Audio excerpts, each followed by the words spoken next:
ಕಾಂಗ್ರೆಸ್ ಮುಖಂಡನ ಕೊಲೆ ಕೇಸ್ ತನಿಖೆಗೆ ವೇಗ ಸಿಗ್ತಾ ಇದೆ. ಧಾರವಾಡದಲ್ಲಿ ಮತ್ತೆ ಮೂವರನ್ನ ಬಂಧಿಸಲಾಗಿದೆ. ಉಪನಗರ ಪೊಲೀಸರು ಆರೋಪಿಗಳನ್ನು ಬಂಧಿಸಿದ್ದಾರೆ. ಈವರೆಗೂ ಒಟ್ಟು 13 ಮಂದಿ ಆರೋಪಿಗಳ ಬಂಧನವಾಗಿದೆ.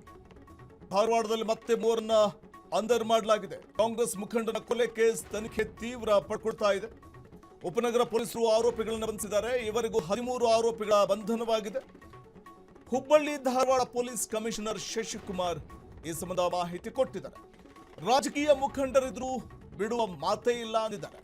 ಪರೋಕ್ಷವಾಗಿ ಭಾಗಿಯಾದವರು ತಲೆಮರೆಸಿಕೊಂಡಿದ್ದಾರೆ. ಯಾರನ್ನು ಬಿಡುವ ಮಾತೇ ಇಲ್ಲ ಅನ್ನೋದು ಶಶಿಕುಮಾರ್ ಅವರ ಒಂದು ಸ್ಟೇಟ್ಮೆಂಟ್.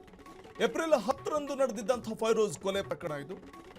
ಮನೆಗೆ ನುಗ್ಗಿ ಹಂತಕರು ಮನಸ್ಸೋ ಇಚ್ಛೆ ಥಳಿಸಿ ಹತ್ಯೆಗೈದಿದ್ದಂತಹ ಒಂದು ಪ್ರಕರಣ. ಭಾರೀ ಸದ್ದು ಮಾಡಿತ್ತು ಈ ಪ್ರಕರಣ, ಫೈರೋಜ್ ಖಾನ್ ಹತ್ಯೆ ಪ್ರಕರಣ. ಕಾಂಗ್ರೆಸ್ ಮುಖಂಡನ ಕೊಲೆ ಕೇಸ್ ತನಿಖೆ ಇದೀಗ ವೇಗ ಪಡ್ಕೊಳ್ತಾ ಇದೆ. ನಾವು ಎಡಭಾಗದ ವಿಂಡೋಸ್ನಲ್ಲಿ ನಾವು ಏನು ಗಮನಿಸ್ತಾ ಹೋಗಬಹುದು, ಇದು ಕೊಲೆ ಆದಂತಹ ದಿನ ಮನೆಗೆ ನುಗ್ಗಿ ದುಷ್ಕರ್ಮಿಗಳು ಹತ್ಯೆ ಮಾಡಿದ್ರು ಫೈರೋಜ್ನನ್ನ. ಇನ್ನು ಈ ಬಗ್ಗೆ ಹುಬ್ಬಳ್ಳಿ ಧಾರವಾಡ ಪೊಲೀಸ್ ಕಮಿಷನರ್ ಶಶಿಕುಮಾರ್ ಮಾಹಿತಿಯನ್ನ ಕೊಟ್ಟಿದ್ದಾರೆ. ನೋಡೋಣ ಏನು ಹೇಳಿದ್ದಾರೆ ಅಂತ. ಇದೇ ತಿಂಗಳು 10ನೇ ತಾರೀಕು ರಾತ್ರಿ ಸುಮಾರು 9 ರಿಂದ 10 ಗಂಟೆ ಸಮಯದಲ್ಲಿ ನಮ್ಮ ಧಾರವಾಡ ಸಬರ್ಬನ್ ಪೊಲೀಸ್ ಠಾಣಾ ಸರಹದ್ದಿನಲ್ಲಿ ಒಂದು ಕೊಲೆ ಪ್ರಕರಣ ನಡೆದಿತ್ತು, ಫೈರೋಜ್ ಪಠಾಣ್ ಅಂತ.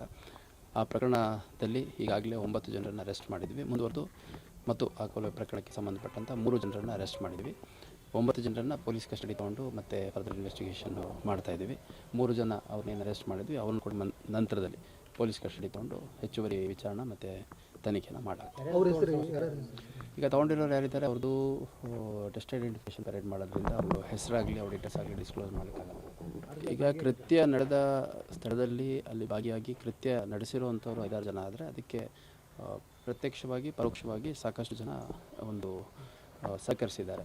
So as a part of conspiracy for supply of ಬೇರೆ ಬೇರೆ ರೀತಿ ಸಪೋರ್ಟ್ ಸಿಸ್ಟಮು ಅದನ್ನೆಲ್ಲ ಒಳಗೊಂಡಂತೆ ಇನ್ನೂ ತನಿಖೆ ಮುಂದುವರೆದಿದೆ. ಇನ್ನೂ ಆರೋಪಿಗಳನ್ನು ಅರೆಸ್ಟ್ ಮಾಡುವಂಥದ್ದು ಬಾಕಿ ಇದೆ. ಇದೇ ತಿಂಗಳು 10ನೇ ತಾರೀಕು ರಾತ್ರಿ ಕಾಂಗ್ರೆಸ್ ಮುಖಂಡನ ಕೊಲೆ ಕೇಸ್ ತನಿಖೆಗೆ ವೇಗ ಸಿಗ್ತಾ ಇದ್ದು ಧಾರವಾಡದಲ್ಲಿ ಮತ್ತೆ 3 ಅಂಧರಾಗಿದ್ದಾರೆ. ಉಪನಗರ ಪೊಲೀಸರು ಆರೋಪಿಗಳನ್ನ ಬಂಧಿಸಿದ್ದಾರೆ. ಇವರಿಗೂ ಒಟ್ಟು 13 ಮಂದಿ ಆರೋಪಿಗಳ ಬಂಧನವಾಗಿದೆ. ಈ ಬಗ್ಗೆ ಹುಬ್ಬಳ್ಳಿ ಧಾರವಾಡ ಪೊಲೀಸ್ ಕಮಿಷನರ್ ಶಶಿಕುಮಾರ್ ಮಾಹಿತಿಯನ್ನು ಕೊಟ್ಟಿದ್ದು, ರಾಜಕೀಯ ಮುಖಂಡರಿದ್ರು ಬಿಡುವ ಮಾತೇ ಇಲ್ಲ ಅಂತ ಹೇಳಿದ್ದಾರೆ. ಅದೆಷ್ಟೇ ಇನ್ಫ್ಲೂಯೆನ್ಸ್ ವ್ಯಕ್ತಿಯಾಗಿದ್ರು ಕೂಡ ಅವರನ್ನ ಕಾನೂನಿನ ಕಟಕಟೆಗೆ ತಂದು ನಿಲ್ಲಿಸ್ತೇವೆ ಅನ್ನೋದು ಶಶಿಕುಮಾರ್ ಅವರ ಮಾತು, ಕಮಿಷನರ್ ಶಶಿಕುಮಾರ್ ಅವರ ಹೇಳಿಕೆ ಇದು. ಏಪ್ರಿಲ್ 10ರಂದು ನಡೆದಿದ್ದ ಫೈರೋಜ್ ಕೊಲೆ ಪ್ರಕರಣ ಮನೆಗೆ ನುಗ್ಗಿ ಮಾರಕಾಸ್ತ್ರಗಳಿಂದ ಹತ್ಯೆ ಮಾಡಿದಂತಹ ಒಂದು ಪ್ರಕರಣ ಇದು. ಭಾರೀ ಚರ್ಚೆಗೆ ಎಡೆ ಮಾಡಿಕೊಟ್ಟಿತ್ತು. ಕಾಂಗ್ರೆಸ್ ಮುಖಂಡನೋರ್ವನ ಹತ್ಯೆ ಪ್ರಕರಣ ಪೊಲೀಸರಿಗೂ ಸವಾಲಾಗಿ ಪರಿಣಮಿಸಿತ್ತು. ಚಾಲೆಂಜಿಂಗ್ ಆಗಿದ್ದಂತಹ ಈ ಒಂದು ಪ್ರಕರಣವನ್ನು ಪೊಲೀಸರು ಭೇದಿಸುವಲ್ಲಿ ಯಶಸ್ವಿಯಾಗಿದ್ದರು. ಇದುವರೆಗೂ 13 ಮಂದಿ ಆರೋಪಿಗಳನ್ನು ಬಂಧಿಸಿದ್ದಾರೆ ಪೊಲೀಸರು. ಈಗ ಮತ್ತೆ 3 ಅಂಧರಾಗಿದ್ದಾರೆ. ಹುಬ್ಬಳ್ಳಿ ಧಾರವಾಡ ಪೊಲೀಸ್ ಕಮಿಷನರ್ ಶಶಿಕುಮಾರ್ ಈ ಸಂಬಂಧ ಮಾಹಿತಿಯನ್ನು ಕೊಡ್ತಾ ಇದ್ರು. ಇನ್ನು ಈ ಪ್ರಕರಣದಲ್ಲಿ ರಾಜಕೀಯ ಮುಖಂಡರ ಕೈವಾಡ ಇದ್ರೂ ಸಹ ಕಾನೂನಿನ ಕಟ್ಟಕಟ್ಟೆಗೆ ತಂದು ನಿಲ್ಲಿಸ್ತೇವೆ, ಬಿಡೋ ಮಾತೇ ಇಲ್ಲ ಅನ್ನೋದು ಶಶಿಕುಮಾರ್ ಅವರ ಮಾಹಿತಿ. ಹುಬ್ಬಳ್ಳಿ ಧಾರವಾಡ ಪೊಲೀಸ್ ಕಮಿಷನರ್ ಶಶಿಕುಮಾರ್ ಅವರು ಮಾತಾಡುವಂತಹ ಸಂದರ್ಭದಲ್ಲಿ ಇದೇ ವಿಚಾರ ಹೇಳ್ತಾ ಇದ್ದುದು. ಯಾರನ್ನು ಬಿಡುವಂತಹ ಪ್ರಶ್ನೆಯೇ ಉದ್ಭವ ಆಗೋದಿಲ್ಲ. ಯಾಕಂದ್ರೆ ಈ ಪ್ರಕರಣದಲ್ಲಿ ಯಾರೆಲ್ಲ ಇನ್ವಾಲ್ವ್ ಆಗಿದ್ದಾರೆ, ಆತ ಎಷ್ಟೇ ದೊಡ್ಡವನಾಗಿದ್ರು, ಉಳ್ಳವನಾಗಿದ್ರು ಅಥವಾ ರಾಜಕೀಯ ವ್ಯಕ್ತಿಯಾಗಿದ್ರು ಕೂಡ ಕಾನೂನಿನ ಕಟ್ಟಕಟ್ಟೆಗೆ ತಂದು ನಿಲ್ಲಿಸ್ತೇವೆ ಅನ್ನುವಂಥ ಮಾತನ್ನ ಹೇಳಿದ್ದಾರೆ. ಇವತ್ತು ಅಂದ್ರೆ ಒಂದು ಕಡೆ ಪೊಲೀಸರು ಇನ್ವೆಸ್ಟಿಗೇಷನ್ ನಡೆಸುವಂತಹ ಸಂದರ್ಭದಲ್ಲಿ ತನಿಖಾ ತಂಡವನ್ನು ಕೂಡ ರಚನೆ ಮಾಡಲಾಗಿತ್ತು. ಅದರಂತೆ ಈವರೆಗೂ 13 ಮಂದಿ ಆರೋಪಿಗಳನ್ನು ಬಂಧಿಸಲಾಗಿತ್ತು. ಈಗ ಮತ್ತೆ 3 ಅಂಧರಾಗಿದ್ದಾರೆ.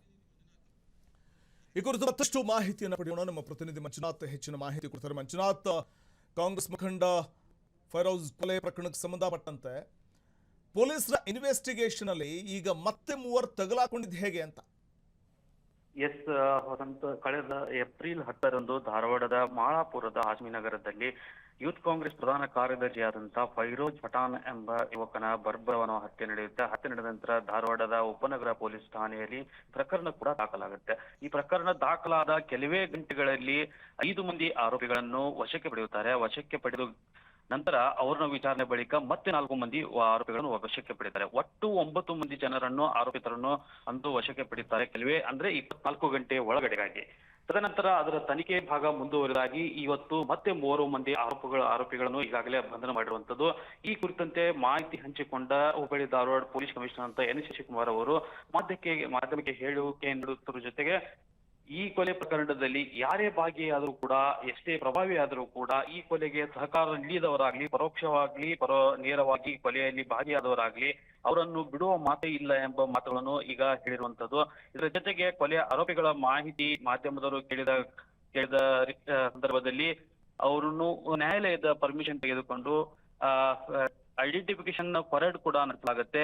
ತದನಂತರ ಅವರ ಮಾಹಿತಿಯನ್ನು ಮಾಧ್ಯಮಕ್ಕೆ ಹಂಚಿಕೊಳ್ಳಲಾಗುವುದು ಎಂದು ಎನ್ ಶಶಿಕುಮಾರ್ ಅವರು ಈಗಾಗಲೇ ಹೇಳಿರುವಂತದ್ದು.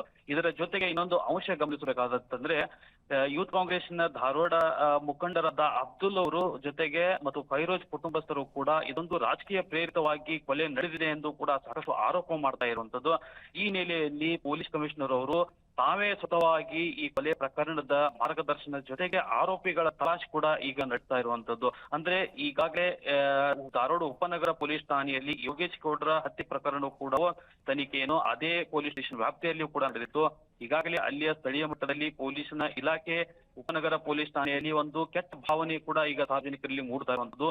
ಈಗ ಇದರ ಬೆಳವಣಿಗೆ ಬೆನ್ನಲ್ಲೇ 2ನೇ ಕೊಲೆ ಇದಾಗಿದ್ದು, ಈ ಒಂದು ಕಳಂಕವನ್ನು ತೊಳೆದು ಹಾಕಬೇಕು ಎಂಬ ನಿಟ್ಟಿನಲ್ಲಿ ಈಗ Hubballi Dharwad police commissioner N Shashikumar ಅವರು ಈಗ ಮುಂದೆ ನಿಂತು ಈ ಕೊಲೆ ಪ್ರಕರಣವನ್ನು ತನಿಖೆ ಕೈಗೊಂಡಿರುವಂತದ್ದು. ವಸಂತ್, ಮಂಜುನಾಥ್, ಈ ಕೊಲೆ ಪ್ರಕರಣಕ್ಕೆ ಸಂಬಂಧಪಟ್ಟಂತೆ ಈಗ ಅವ್ರ ಕುಟುಂಬಸ್ಥರು ಯಾರ ಮೇಲಾದ್ರೂ ಅನುಮಾನ ವ್ಯಕ್ತಪಡಿಸುವಂತದ್ದು, ಸೊ ಆ ಬಗ್ಗೆ ಏನಾದ್ರು ಯಾರ ಮೇಲಾದ್ರೂ ಶಂಕೆ ಇರುವಂತದ್ದು, ಆ ಬಗ್ಗೆ ಏನಾದ್ರು ಪೊಲೀಸರು ಮಾಹಿತಿ ಕೊಟ್ಟಿದ್ದಾರಾ? ಸೊ ಆ ಬಗ್ಗೆ ಏನಾದ್ರು ಇದೆಯಾ ಡೀಟೇಲ್ಸ್?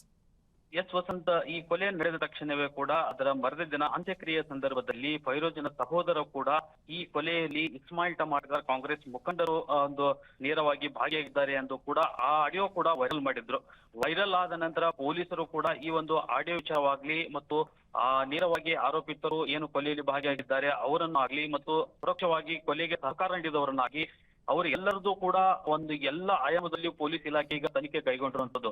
ಇಲ್ಲಿ ಮುಖ್ಯವಾಗಿ ಗಮನಿಸಬೇಕಂತಂದ್ರೆ ಪೊಲೀಸ್ ಕಮಿಷನರ್ ಎನ್ ಶಶಿಕುಮಾರ್ ಅವರು ಈ ಕೊಲೆ ಪ್ರಕರಣವನ್ನು ತಾವೇ ಮುಂದೆ ನಿಂತು ಈಗ ಪ್ರಕರಣ ತನಿಖೆಯನ್ನು ಕೂಡ ಈಗ ಹೆಚ್ಚುವರಿಯಾಗಿ ನಡೆಸ್ತಾ ಇರುವಂತದ್ದು. ಇದ್ರಾಗಿ ಈಗಾಗಲೇ ಕೆಲವೊಂದಿಷ್ಟು ಅಂದ್ರೆ ಒಟ್ಟು 13 ಮಂದಿ ಆರೋಪಿಗಳು ಈಗಾಗಲೇ ಬಂಧನವಾಗಿದ್ದಾರೆ. ಇದರ ಜೊತೆಗೆ ಇನ್ನೂ ತಲೆಮರೆಸಿಕೊಂಡಂತ ಆರೋಪಿಗಳನ್ನು ಸದ್ಯದಲ್ಲೇ ಹೊರತರುತ್ತೇವೆ ಎಂದು ಈಗ ಎನ್ ಶಶಿಕುಮಾರ್ ಖಡಕ್ ಎಚ್ಚರಿಕೆ ಕೂಡ ಒಂದು ನೀಡಿರುವಂತದ್ದು. ವಸಂತ್, ಧನ್ಯವಾದ ಮಂಜುನಾಥ್ ತಮ್ಮ ಮಾಹಿತಿಗಾಗಿ.